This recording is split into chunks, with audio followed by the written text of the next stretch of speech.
Okay, it's time for No Impact Workout video number 3. Okay, baby boomers, time to get down to the meat of exercise.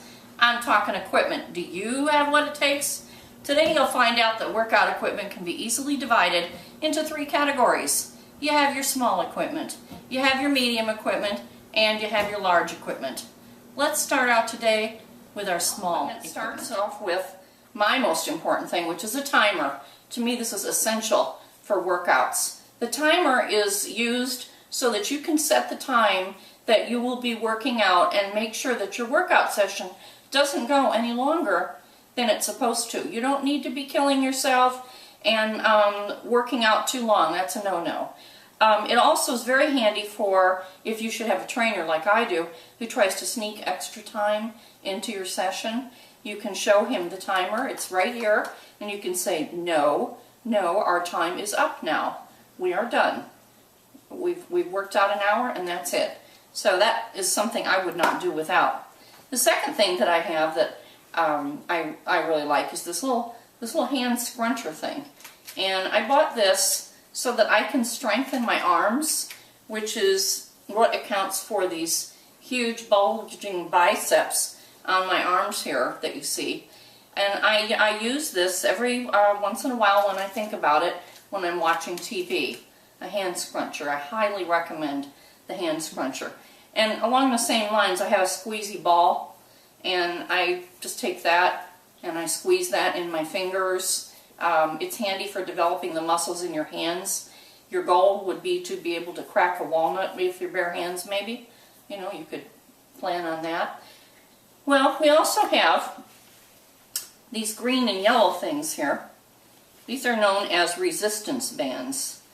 And my resistance bands look a little bit unfortunate. They are shredding. You can see here I've got resistance band pieces. And I know what you're thinking. You're thinking, wow, she must be really strong to be able to create such a mess with her resistance bands, which is a really nice thought. But I'm going to be honest with you and confess that I think they've degraded. They were in my underwear drawer for about 3.5 years, and I only used them once, and they started falling apart. So, but you know, I'm trying. You know, I've got the equipment here. You've got to admit that. Then the last thing that I just purchased, and I haven't hardly used these yet, are these little bands, and I thought they were nice, very nice little bands that I got online. And Arnaldo's going to show me how to use these. They are very stretchy, so I think these are going to be very handy for something. Not sure what, but I know one thing. I'm keeping them out of my underwear drawer. Next type of equipment we're going to be going over is the medium-sized equipment.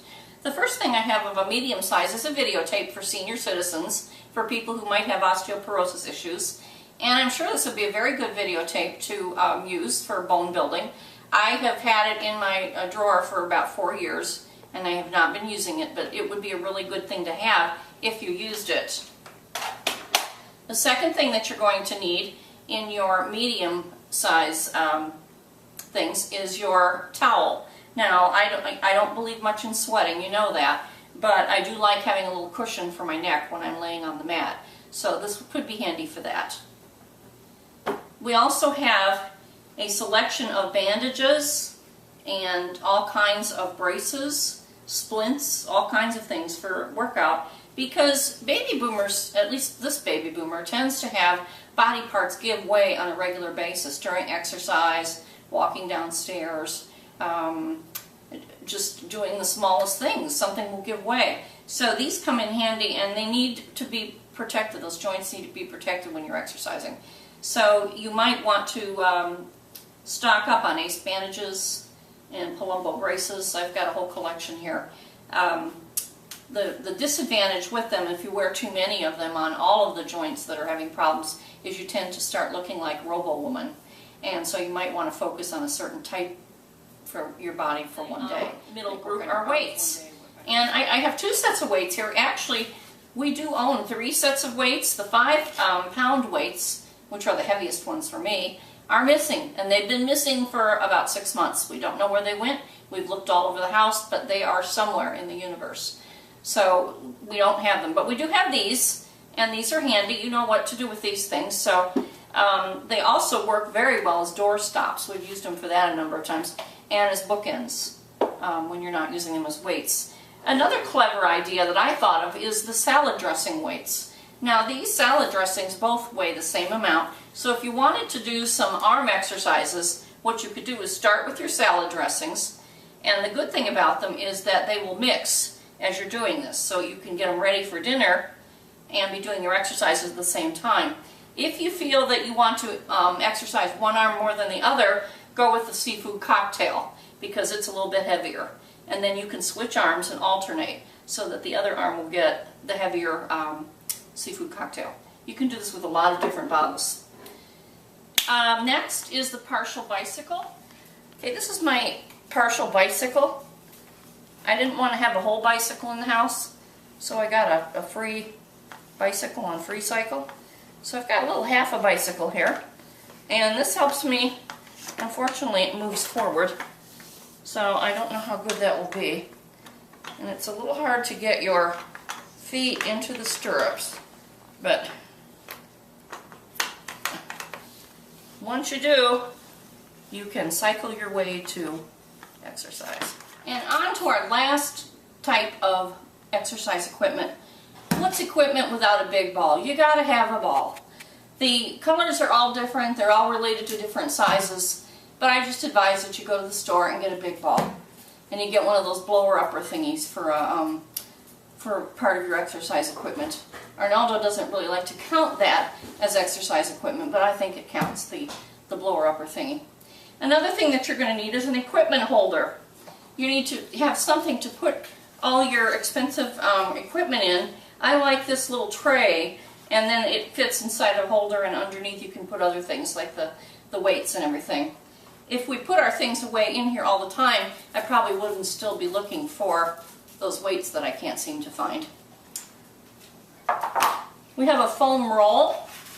This is something that Arnaldo had told me this would be good to get. Unfortunately, I bought the wrong color, which I always tend to buy something a little bit wrong. And this is to iron out the muscles in your legs and back. And supposedly I'm supposed to be able to do this on my own. I've been working on it. So that's what a foam roller's for. And bop things with it. Another thing that we need if we're going to be using equipment is a ball wall. And a ball wall is a wall that you put the ball against. And the ball wall will tend to have marks all over it at any given time and probably need to be repainted every once in a while. So you need a ball wall. You need a chair for any chair exercise or for anything that you're doing sitting. So we have to have that. And the last thing that I think you need to have for a large piece of equipment is a trainer. Mine, Arnaldo. You know, George and I disagreed on that. I think a person can't be equipment, but George says yes, he can be equipment. So he's in the equipment category. There are other really good items that people can purchase to work out in their homes. Stationary bikes, treadmills, workout benches, buns and thigh machines. I don't have any of that stuff. What you see here is what I got. So I want you to make sure you come back for video number 4 so you can see what to do with all this stuff.